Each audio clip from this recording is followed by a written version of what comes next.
Good morning. It's me talking about developing a winning mindset on LinkedIn. So today I'm going to be, for the next 30, 40 minutes or so, we'll be talking to you about developing a winning mindset on LinkedIn. Now, when I was creating this series of masterclasses, I decided I was going to do 3, and this is one of 3. Now, for me, when I was thinking about creating new content around LinkedIn, bear in mind, I've been teaching LinkedIn strategies for 5 years now, which is quite a long time. I've been using LinkedIn myself, I don't even know, must be 10, 15 more, maybe years of using LinkedIn. I really started to develop the strategies that I teach today, but for my own businesses. So when I first started using LinkedIn, I had no idea what it was. I had no idea what it could do for me. I just had a problem that I needed to fix. So if you just go back in time, let's talk, I think this is around 2010 maybe. So I'm recently single, 2 small children under 5. I was a trained reflexologist who loved social media, and I was around 90 grand in personal debt. My uncle had to buy my house so I wouldn't get it repossessed. And I was looking for an answer to my huge problem, which was I can't feed my children. I caveat that with, of course, my brilliant, beautiful, amazing family were never going to let me see me starve or be homeless, which puts me in a very privileged position. But as a 30-odd-year-old mother of 2, having my card rejected multiple times in the shop, having to add up food as I was going round and occasionally getting it wrong, maths isn't my strong point, and having to put food back, and just not being able to afford nice things for myself, for my children, not being able to get my hair cut, not being able to get my nails done, not being able to buy things for the kids, a lot of secondhand stuff, not being able to pay for them to do things that I would like them to do. Days out were quite often a walk. Let's go to the park. Let's have a picnic.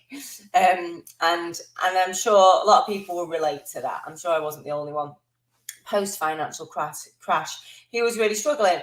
But when it came to LinkedIn, I really genuinely knew nothing about it. And you might be watching this not knowing anything about LinkedIn either. So this masterclass series will be streamed live in multiple places. So it's going to Facebook, my personal Facebook wall, Facebook group that I own.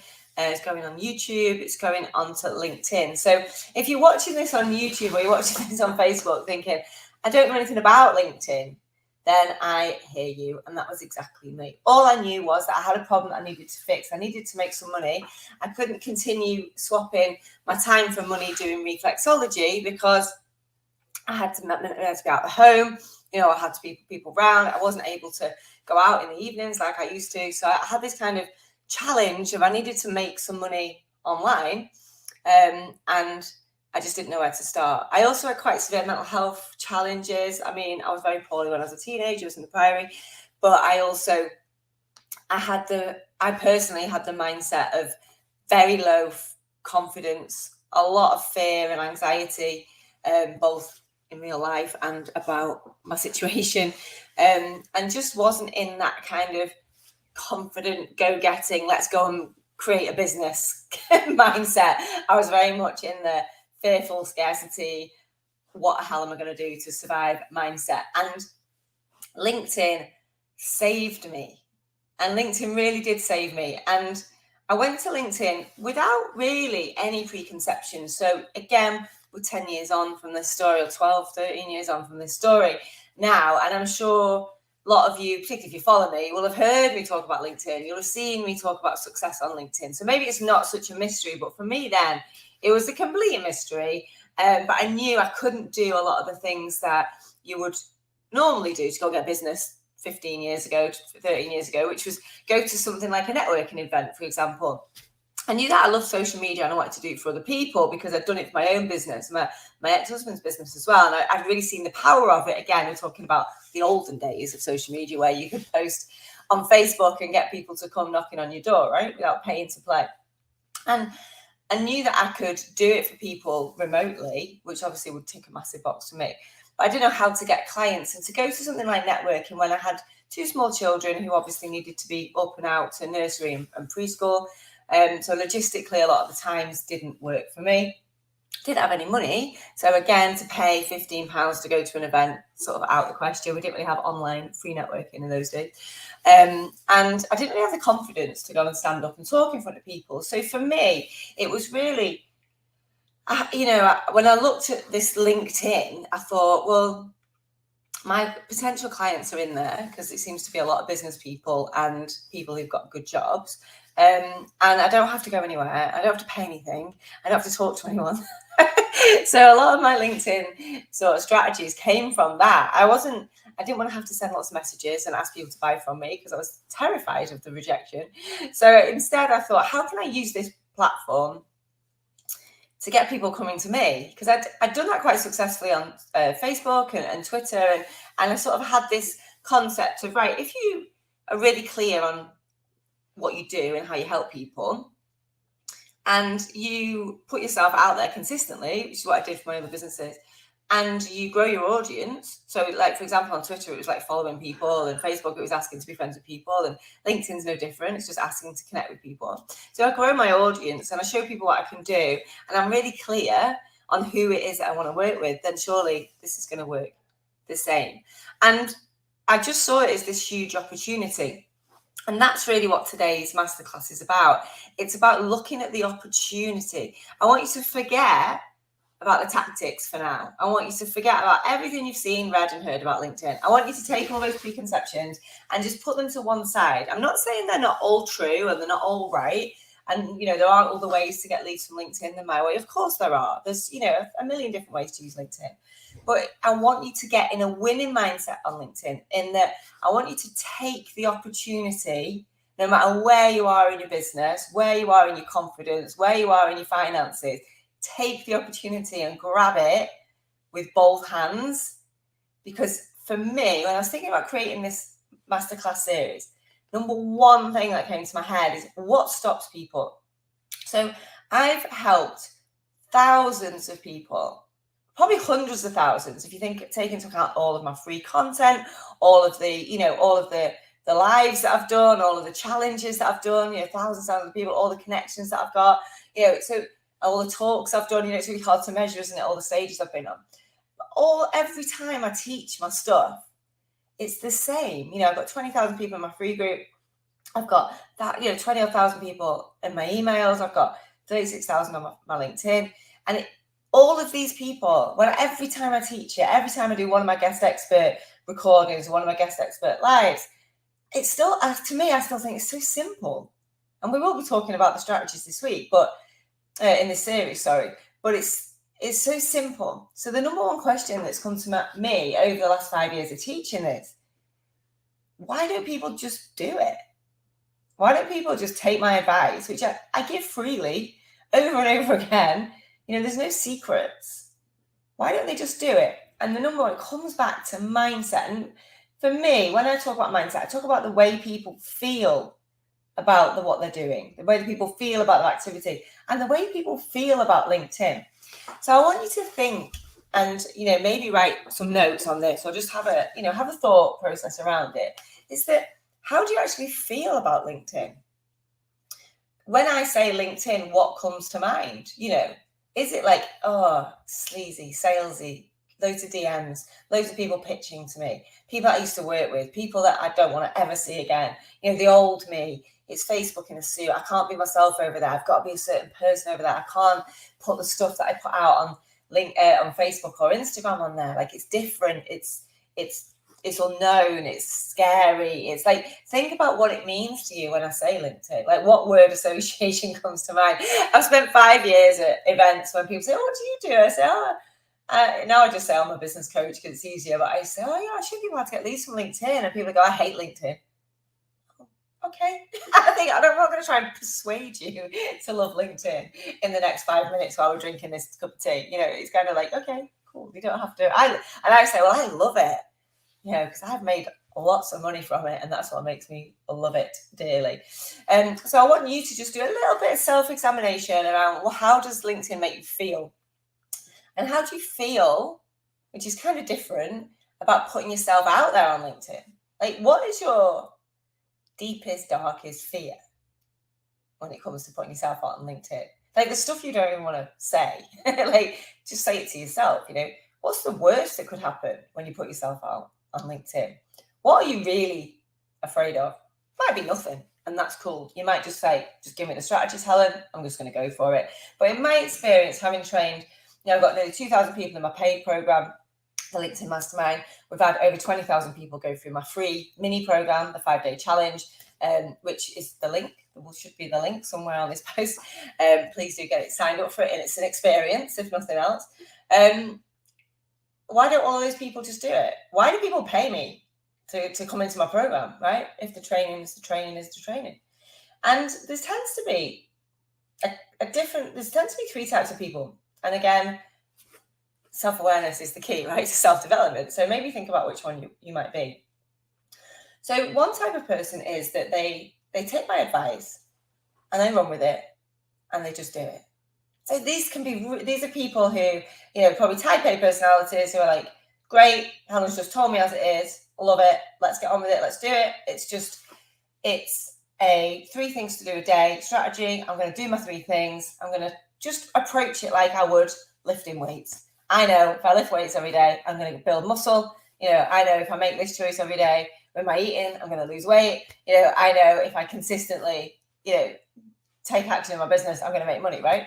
So I think some people just see it like that. Maybe 20% of people just go, cool, I'm happy to pay because I want to be in the community and I want to document my success and I want to be amongst like-minded people. I'm going to do it.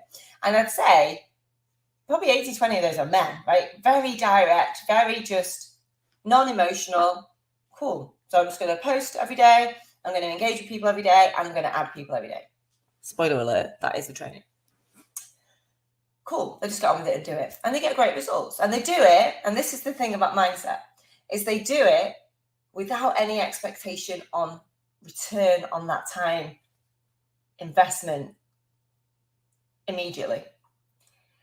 Because I think that is kind of what can stop people, is that they do all the things and nothing happens immediately, which is normal, right? Like anything.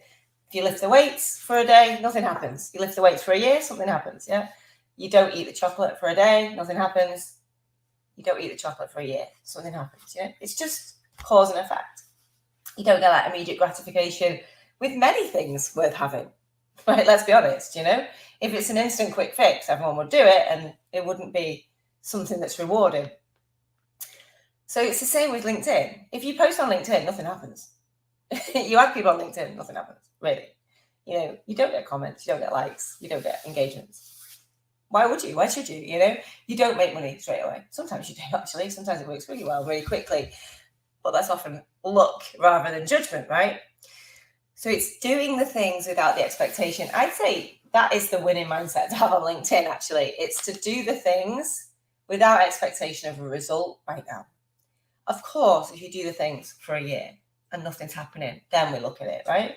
Or even 6 months or 3 months. But doing the things without expectation in return is the real key to making this work. And I would say most marketing, really, most social media marketing. So the other type of people are the 20% who buy the thing from me. So they take my advice, whether they get it for free or whether they invest in the program, and just don't do the things. And it's frustrating. And, we've sold over nearly 2.3 or whatever million pounds worth of LinkedIn training, right? So we know that people invest in it. And the reason why people invest in it is because it works, right? If you do the work. But 20% of people buy it and do nothing with it. And some of them will just come to me and say, I bought your thing, I didn't do anything with it, my bad. Yeah. I just can't do it, whatever, I'm just choosing not to do it. Other people kind of don't do the thing, but there's a way that you can improve that mindset. And the way to improve that mindset is to not beat yourself up, right? I am not 100% consistent on LinkedIn every day. Like, it's just, most bodybuilders aren't 100% consistent every day. Most size 8 people probably aren't 100% consistent every day. But they are probably 80 to 90. We're going to 80-20 rules featuring in this masterclass, right? So if you find yourself, as we call it, off the bus, so you invest in the program, you invest in my program, you do the challenge, you do it for a bit, you don't get results, you stop doing it, or you can't even get yourself into the mindset of even doing it, it's something, then it's time to actually become self-aware. And even if you know what to do, and people only ever fail on the basics, if you're not doing the basics, why not? And this has really been the question that's kept me awake for the last 5 years. It's why don't people do it? And I think it's about the way that people feel in their hearts and minds. So the thought that's going through their heads and the feelings that they're feeling is that they allow that to stop them taking the action. And I do believe that you can overcome that. I do believe you can overcome that. I use this analogy so we're running a VIP accelerator inside my paid program at the moment. So it's like an extra thing that people have joined. There's 12 of us in there. It's really cool. Because these people put their hands up and said, I want to really go for this. I want to be really consistent. I want to accelerate my results. Some people who have fallen off the bus, some people who are new to it, like, no, I really want to smash it. And what I said to them is using the gym analogy, the gym doesn't care how you feel when you walk in the door. As long as you walk in the door and pick the weights up and put them down, it still works. So you have to overcome how you feel and your negative thoughts about taking action rather than just stop doing the thing. You have to make a choice. Am I going to let the way I feel stop me taking the action, which is going to get me the result? And it's almost like, that's what I said to my VIPs, I don't care how you feel. I care that you've done the action. I do care how they feel, obviously. I love them dearly. But, LinkedIn doesn't care how you feel. Your audience doesn't care how you feel. Your results don't care how you feel. Only you care. It's an internal thing that's happening with you. So if you make it a non-negotiable and you look at it as a long-term play, you can absolutely transform yourself from somebody who buys something and doesn't do anything with it, or learns something and doesn't do anything with it, to somebody who's an outrageous executor of knowledge by simply doing the thing. And it's simple, but it's not easy. You've got to overcome all of your internal stuff. You've got to have that internal battle every day until it stops becoming a battle and it just becomes second nature, and it will. So you do have to dig deep, and you do have to build resilience to develop a winning mindset on LinkedIn. It's just part of it. If it doesn't come naturally to you to just do the thing, no matter how you feel, you're going to have to become a person who can overcome your own stuff in your own head. It's like anything. And it will get easier, and it does get easier, just like the nutrition, just like the weights, just like anything, like running, for example. Like, that's such a great example, when you do couch 5K, which I've done and I'm going to do again because I've fallen off the wagon of consistency. You literally go from being unable to run for a minute to be able to run for 30 minutes. And it's just by doing the thing, taking the action, one foot step of the other, despite what's going on in your heart and mind, because it's not your body. Your body is capable of running for 30 minutes, and you can see that at the end of the Couch to 5K program, right? Because there's the evidence, but you haven't got the evidence in the beginning. So you have to just do the thing anyway, despite it. And if anyone who's a runner will know, it's as much an internal battle as it is a physical battle. So it's an analogy that I like to use because it's so similar. You run for a minute, you can't suddenly run 5K, but you run for 2 minutes and then 3 minutes, and however the program, I can't remember how exactly it works, but I remember it jumps from something like 8 minutes to 20, and it feels huge. And it's the same with not posting on LinkedIn to posting on LinkedIn. It feels huge until it's not. And then there's everybody in the middle.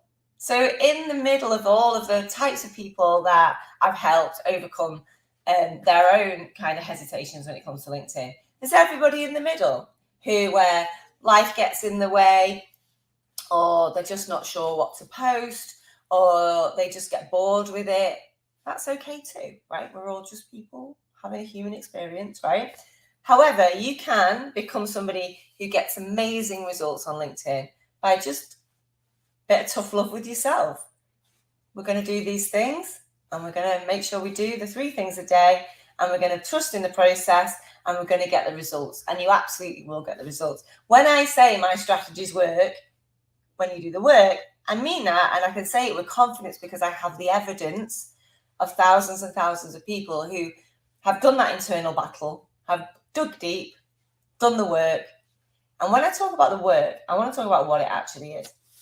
So you can overcome all of these things that are going on in your head, and you can get a result by doing 3 things a day on LinkedIn. So, well, number 1 is you've got to have your profile set up so it talks to your ideal client, and obviously we can help you with that. And in the 5-day challenge, which is completely free, we'll help you get your headline right, because that's the most important bit. Profile we do during the program, only because we haven't got time in 5 days. If you've done the 5-day challenge, let us know in the comments. But yeah, it's a lot, right? We don't have time to do profile, but we do headline, because that's the bit that follows you around everywhere, and that's the bit we want to get people to click on to come and see who you are and how you help people, what challenges you help people overcome, how much you charge, and how people can buy from you, right?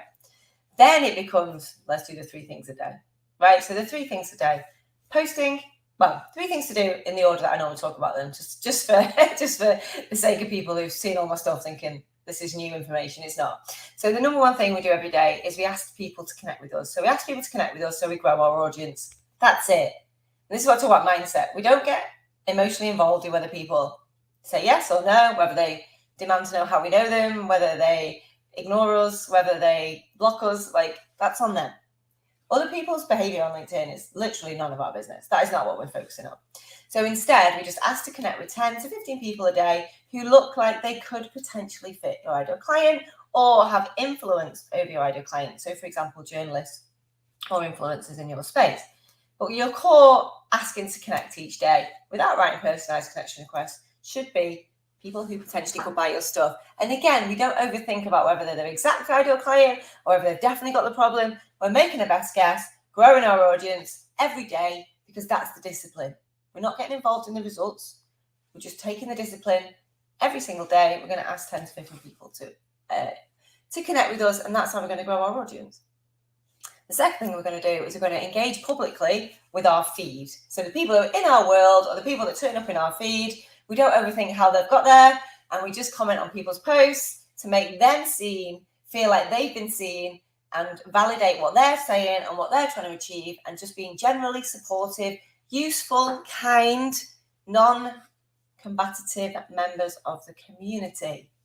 If you followed me for a while, you know you'll have seen me in the early years having lots and lots of online arguments with people about my strategies and whether they are right or not. Not like that anymore, much more zen, and I advise you to be the same. It's just not worth it for your mental health. It's not worth it for your energy and for your attention and for your time. So what we do instead is we comment on the people's stuff that we see in our feed, just letting them know we've seen their stuff and we are supporting what they're doing. Unless you obviously see their stuff, hate it, and don't support it. At that point, why are you connected? Unfollow them. But anyway, that's for another day. And then the third thing today is we do each day is we post. We put ourselves out there on LinkedIn. Now, there's an urban myth that I force people to post 4 times a day, and I absolutely do not. I ask people to post at least once a day, just so you have a presence on there. And we talk about 4 types of content, pillars of content: stories, video, social proof, and call to action posts. That's it. So if you want to post once a day or once a week, it's up to you. I recommend you post at least once a day so that more people see who you are, what you do, and how they can buy from you. If it sounds simple, it's because it is. And that's it. This is what I'm saying about the training. But when I say those things, like, I want to know from you, like, how does that make you feel? And how does it make you want to, like, not take action? Yeah, that's where the magic happens, is in the self-assessment of who you are as a person. Now, Paul and I really need to create a scorecard on this, right? What type of LinkedIn resistor are you, right? Because for me, everybody has their own resistance, and the answer to overcoming the resistance is to do the thing. And I know people have different personality types, different businesses, different emotions, and that's fine. I'm there for it all, but you have to become self-aware so that you can overcome that. And sometimes it is just white knuckling it through. I've done so many things. If someone's going to ask me, and they do on the many, many podcasts I've been on, what would you say is the secret to your success? And I used to say showing up even when you don't feel like it, especially when you don't feel like it. And that is definitely the truth. But actually, I think the secret to my success is putting myself through immense amount of pain internally to do things that make me incredibly uncomfortable in the early days.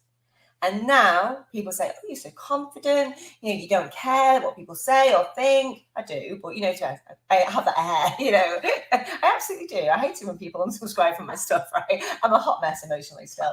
But like in the early days, I was constantly and continually and outrageously out of my comfort zone. And I was so self-aware, but I just did the things anyway. I made a decision that I was in that car when I was talking about before I started this masterclass. And I talked about being I was sat in the car outside the shop when I realized I needed to do something about my life. And I made an outrageous commitment to myself that I was never going to be in a situation where I couldn't afford to buy food again. And I made a decision to do whatever it took that was legal, obviously.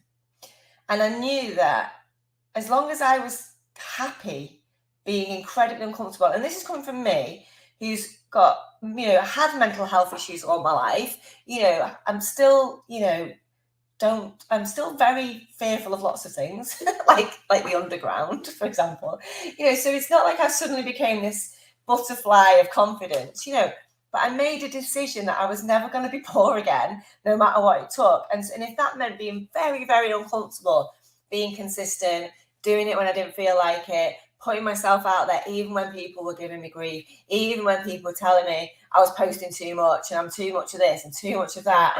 And, people hating on me and blocking me and talking about me. And it's like, it's kind of like, it's horrible at times, but I just made that decision. And I really want you listening now to make a decision. Am I going to do my 3 things to do on LinkedIn? Am I going to take the opportunity with both hands, like Helen asked me, or not? And if you're not, that is fine. I am not. I have helped thousands, hundreds of thousands of people get better at LinkedIn. My job is kind of done, right? I've sold millions of pounds worth of this training product. Like, my job is kind of done, right? My job now is just to help people grab the opportunity that LinkedIn has and still has and continues to have, and I believe will always continue to have, which is it's completely free. You don't need premium. You can get it if you want it. You don't need it. It's very, very simple to make work, like I've explained today, like in the 3-minute segment when I talked about the 3 things to do a day, right? The opportunity is unparalleled to have a headline and profile that's this long, that really talks to your ideal client, that has embedded featured posts and videos and referrals that people can click on and make sure that they are legit, and a really long piece of copy where you can convert somebody into complete stranger, into browser, into asking to connect with you. It's got all of those functionalities, be able to put out great content, be able to write longer articles, be able to link out to other platforms and to other content that you create. It's on your phone. It's really simple to do. You can search for this. I don't know, I think about 850 million people on there, all searchable by their names, by their job titles, by the area that you live in. It's such a great opportunity. If you've got a small local business that relies on footfall, it is incredible to build up a small local audience of 30,000 people. It's unparalleled.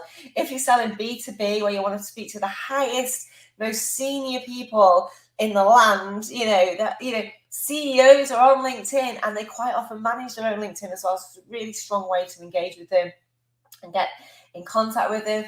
Like, you can speak to journalists, to celebrities, to people who influence thousands, millions of your ideal clients, and get amazing opportunities for speaking, for being on telly and in the media.